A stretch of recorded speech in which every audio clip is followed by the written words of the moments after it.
Après son élection, M. Mabunga Lobo-Miché, élu nouveau gouverneur de la province de Sud-Ubangi, parle de ses motivations, son plan d'action pour redorer à nouveau le Sud-Ubangi. Membre du parti Mouvement de Libération du Congo, MLC en sigle, le nouveau gouverneur remercie ses grands électeurs pour le choix porté en sa personne. Je vous prie de suivre l'intégralité de son interview. Premièrement, d'entrée de jeu, je voulais dire que le Sud-Ubangi est ma province d'origine. Je suis né dans le Sud-Ubangi. Je suis originaire de ce coin. Mon père, ma mère. Je suis congolais de père et de mère. Le Sud-Ubangi, c'est une province très stratégique. Elle partage les frontières avec deux pays voisins. La RCA, la République centrafricaine, et la RC, la République du Congo, Congo-Brazzaville. C'est une province qui est composée de deux villes, la ville de Zongo et la ville de Gemena, et de quatre territoires. Les territoires de Libenge, de Kungu, de Boudjala et de Gemena. C'est une province à vocation agricole. Vous vous rappelez bien le nom de Jeannot Bemba, le papa de Jean-Pierre Bemba. Il a été réputé comme un grand agriculteur dans ces pays. Parmi les riches de ces pays, il y a Jeannot Bemba. Parce qu'il avait milité pour faire du Sud-Ubangi une province à vocation agricole. Qu'est-ce qui m'a motivé? Moi, avant que je ne puisse aller comme candidat pour être élu gouverneur, mes œuvres m'avaient déjà précédé. Donc c'est l'amour qui m'a lié avec cette province. J'aime tellement la province du Sud-Ubangi parce que la province du Sud-Ubangi rafferme un peuple travailleur. Si seulement on a un leader qui peut donner un ton, qui peut donner un mot de motivation, donc cette population peut vraiment entrer dans le jeu et le développement peut être effectif. On peut permettre au décollage de notre province. Ce qui m'a motivé, cela veut dire j'ai compris qu'il y a une crise de leadership et je suis allé relever le défi pour cette province du Sud-Ubangi. Bon, j'ai trouvé la province dans un état de routes délabrées. Les routes sont dans un état avancé, état délabré. Il n'y a plus de routes, des érosions, les routes ne sont plus praticables. Nos villes nos cités ne sont pas liées par des routes. Ne fût-ce que les travaux de cartonnage manuel pouvaient sauver nos routes. Et moi, j'ai une façon de faire, parce que je suis un grand entrepreneur. S'il vous plaît, pas grand, mais je suis entrepreneur, je sais comment faire.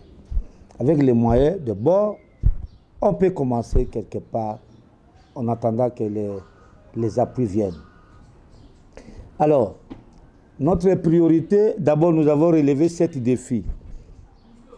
Il y a 7 défis à relever. La province du Sud-Ubangi, on peut dire qu'on doit aller relever les défis dans tous les secteurs.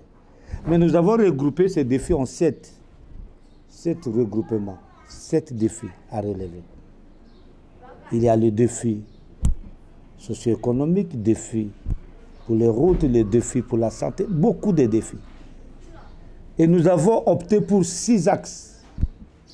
Nous commencerons d'abord par arranger les routes, relier nos cités par les routes,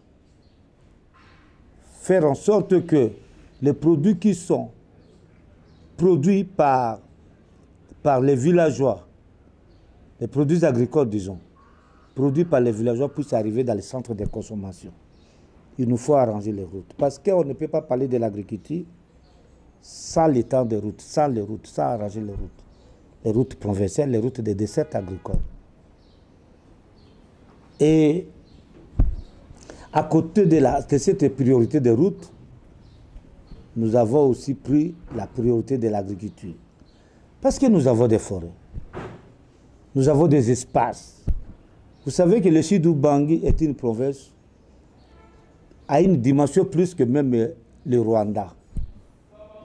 Donc nous sommes une république, presque une république. Dans mon esprit, je voudrais me considérer comme un petit chef de l'État qui doit travailler pour que le Sud-Ubangi se remette debout. Une fois le Sud-Ubangi on produisait de l'huile, du café, des arachides, des maïs. Nous sommes un grenier agricole dans ce pays. Mais c'est comme si le Sud-Ubangi était en train d'aller aux enfers. Et nous voulons faire sortir notre province de ce trou-là et dire à nos générations futures que demain, le Sud-Ubangi sera un Sud-Ubangi meilleur. Un lieu où il fera beau d'aller vivre. Nous voulons faire un petit miracle pour que les gens quittent Kinshasa pour aller vivre dans le Sud-Ubangi, à Zongo, à Kungu, à Bozene, dans nos cités, à Dongo. Donc il fera beau vivre dans le Sud-Ubangi. Je connais le Sud-Ubangi, c'est là où j'ai grandi. Je vais voir le Sud-Ubangi comme je le voyais quand j'étais un petit enfant. Un message Oui, je viens de le dire déjà. À tous mes électeurs, les députés provinciaux, que je salue en passant, je leur dis hommage à eux. Ils ont fait un bon choix. Parce que choisir le pasteur Mobonga Lobo comme gouverneur, c'est choisir le développement du Sud-Ubangi. Voilà. Ces atouts-là, nous les possédons. Nous allons avec détermination.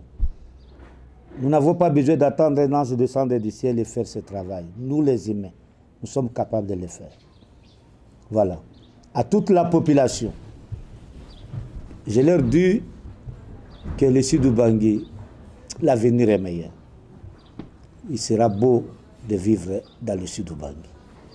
Je vais faire en sorte que le peuple ne soit pas dessus. Et là, la population a plusieurs attentes. Nous ne sommes pas des anges qui descendront du ciel, mais nous allons faire en sorte que, au-delà